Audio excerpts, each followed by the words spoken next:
এই রমজানে পরান ঠান্ডা করার মতো একটা ডেজার্ট রেসিপি শেয়ার করব। আশা করি সবার অনেক বেশি ভালো লাগবে। আসসালামু আলাইকুম ভিউয়ার্স, সুইটস অ্যান্ড বেকিং এ সবাইকে স্বাগত। আশা করি সবাই অনেক বেশি ভালো আছেন। আজকে আমি তৈরি করে দেখাবো জেলি উইথ ফ্রুট কাস্টার্ড। তো রেসিপিটি আশা করি আপনাদের কাছে অনেক বেশি ভালো লাগবে। তো মূল রেসিপিতে চলে যাচ্ছি। আমি প্রথমে জেলিটা তৈরি করে নেব। এর জন্য 1 কাপ পরিমাণে পানি নিয়েছি আর দিয়ে দিচ্ছি 1 প্যাকেট জেলো। এটা দিয়ে 5 থেকে 7 মিনিটের মতো রান্না করে নিতে হবে। আর পানিতে ভালোভাবে গুলিয়ে নিবেন জেলোটা। এই যে দেখুন, এটা ভালোভাবে গুলে গেছে। এরপর চুলাটা অন করে আমি এটা ফুটিয়ে নেব যেন একটু ঘন হয়। 5 থেকে 7 মিনিট। এটা প্যাকেটের গায়েই লেখা থাকে আপনি কতটা জাল করতে হবে, কতটা সময়। আর এর মধ্যে কোনো কিছু অ্যাড করার প্রয়োজন হবে না। এই যে দেখুন, আমার এটা প্রায় হয়ে গেছে। এটা কিন্তু ফুটে উঠেছে এবং অনেকটাই ঘনও হয়ে গেছে। আর একটু ঘন হলে আমি এটা নামিয়ে ঠান্ডা করে নিব।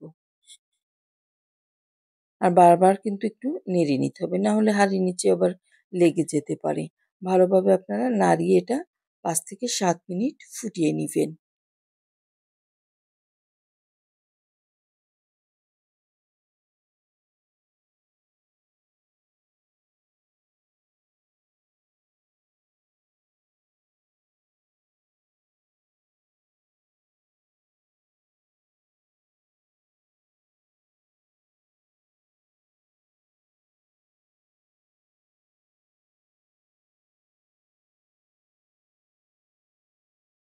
এই যে দেখুন, এটা কিন্তু অনেকটাই ঘন হয়ে গেছে। এ পর্যায়ে আমি চুলাটা বন্ধ করে দিয়েছি এবং গ্লাসগুলিকে আমি একটু সাজিয়ে নেব। কিছুটা প্যানাকোটা টাইপের একটা ডিজাইন আমি করে নিব গ্লাসে। এটা দেখতে কিন্তু অনেক ভালো লাগে।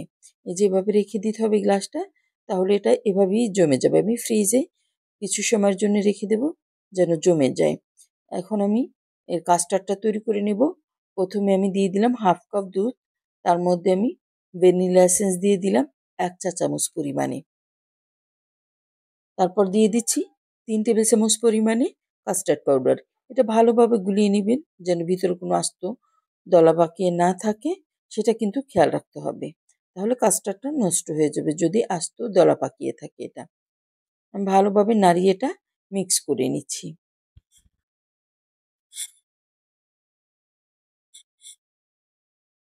দেখুন, এটা মিক্স করা হয়ে গেল। আমি চলে যাচ্ছি পরবর্তী প্রিপারেশনে। এজন্য আমি চুলায় একটা হাঁড়ি বসিয়ে দিয়েছি। এতে দিয়ে দিচ্ছি 2.5 কাপ পরিমাণে লিকুইড মিল্ক।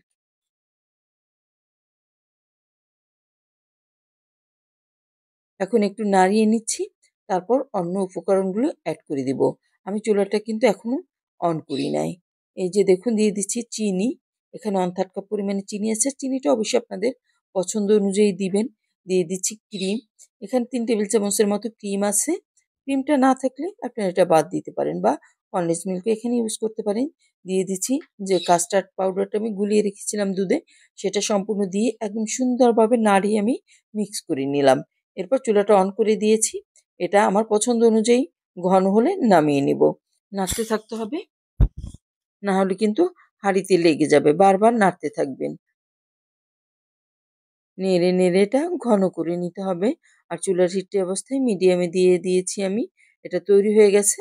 আমি এখন একটা বোলের ভিতরে, এই যে দেখুন, ঠান্ডা করার জন্য রেখে দেবো। আর এর ঘনত্বটা দেখুন এরকম আছে। এটা যখন ঠান্ডা হবে তখন কিন্তু আরো ঘন হবে। তখন আপনারা দেখতে পারবেন যে এটা কতটা ঘন হয়েছে।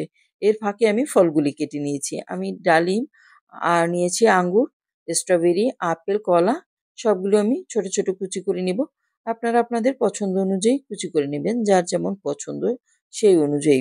আর ফলগুলিও নিজেদের পছন্দ অনুযায়ী মিক্স করতে পারেন। অবশ্যই আপনারা কাস্টার্ডটা ঠান্ডা করে নিবেন, না হলে কিন্তু ফলগুলি সিদ্ধ হয়ে যাবে। এই যে দেখুন, কাস্টার্ডটা ঠান্ডা হয়ে অনেকটাই ঘন হয়ে গেছে। এই অবস্থায় আমি ফলগুলিকে মিক্স করে দিচ্ছি। ফলগুলি অবশ্যই নিজেদের পছন্দ অনুযায়ী নিবেন, কারণ যে যেরকম ফল পছন্দ করেন সেই অনুযায়ী নিতে হবে। এই যে সবটুকু আমি দিয়ে সুন্দরভাবে এটা মিক্স করে নিব।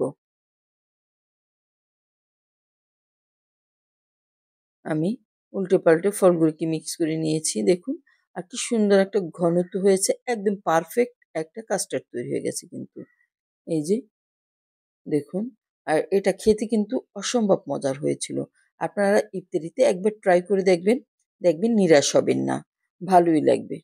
আমি এখন যে গ্লাসগুলি এই যে ডেকোরেশন করে রেখেছিলাম তাতে দিয়ে দিব। গ্লাসগুলিকে আমি আধা ঘন্টার মতো ফ্রিজে রেখেছিলাম, তাতে জেলিটা সুন্দরভাবে বসে গেছে আর সুন্দর একটা ডিজাইন তৈরি হয়ে গেল। দেখতে যা ভালো লাগে তা কিন্তু খেতেও ভালো লাগে। আমি গ্লাসের ভিতর কাস্টার্ড সার্ভ করে দিচ্ছি। আপনারা এরকম সুন্দর ডিজাইন করে একটা গ্লাস যদি ইফতারের টেবিলে রাখেন তাহলে কিন্তু ভালোই লাগে দেখতে আর খেতে তো এটা অসম্ভব মজার। উপরে কিছুটা ডালিমের দানা আমি দিয়ে দিলাম, কারণ এটা দেখতে ভালো লাগবে তাহলে। তো তৈরি হয়ে গেল আমার জেলো উইথ ফ্রুট কাস্টার্ড। আর আপনাদের এটা যদি ভালো লাগে তাহলে বাসায় তৈরি করবেন, বেশি বেশি শেয়ার করে দিবেন। সবাই অনেক বেশি ভালো থাকবেন। আমি একটু চামচ দিয়ে তুলেও আপনাদেরকে দেখিয়ে দেব যে এটা কেমন হয়েছে। ভিতরে জেলিটি কিন্তু একদমই পারফেক্টভাবেই জমে গেছিল। আমি এই যে দেখুন একদম নিচ থেকে একটু তুলে দেখিয়ে দিচ্ছি। এই যে জেলিটা সহ কাস্টার্ড মুখে দিলে পরান একদম ঠান্ডা হয়ে যাবে। তো সবাই অনেক বেশি ভালো থাকবেন। আল্লাহ হাফেজ।